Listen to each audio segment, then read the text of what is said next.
Ilang senador ikinalungkot at ikinadismaya ang insidente ng pamamaril sa testigo na si alias Dodong. Samantala, LV Vergara, isa sa ilalim sa Witness Protection Program, ayon kay Justice and Human Rights Committee Chairperson, Senator Francis Tolentino.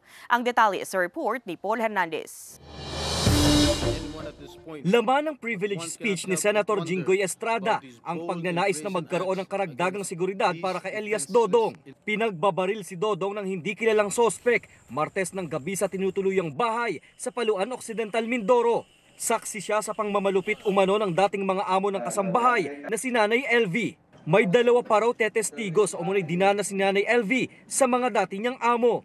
I believe it is necessary to provide additional security for Dodong and even to aliases JM and Patrick if they ultimately agree to testify before the Committee on Justice and Human Rights. Hindi na rin naitago ni Senator Bato de la Rosa ang pagkadismaya sa pinagdaanan ni Dodong. Isa raw itong kaso ng frustrated murder. Being the chairman of public order and dangerous drugs, pag gano'n ang reaksyon ng isang ordinaryong mamamayan na nagiging biktima ng karahasan na ayaw magtiwala sa local police dahil influential yung mga suspect, ay siguro, isa lang yan, Mr. President, pero ang dami pa siguro sa buong Pilipinas.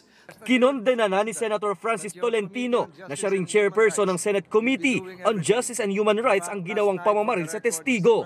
Tiniyak na rin niya ang pagsasailalim sa Witness Protection Program ni Nanay LV para matiyak ang seguridad nito. Kay Manang LV ay meron tayong paikot-ikot na security. Subalit si Manang LV ay sinusubukan na rin natin ngayon na ipasok sa Witness Protection Program. May proseso lang yan. Samantala, tiniyak ng CIDG Occidental Mindoro ang mahigpit na pagbabantay sa testigong si Dodong.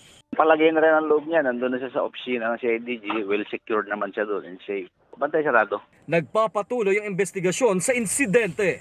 Kasama si Buhay Adante Jr., Paul Hernandez, Balitang Southern Tagalog.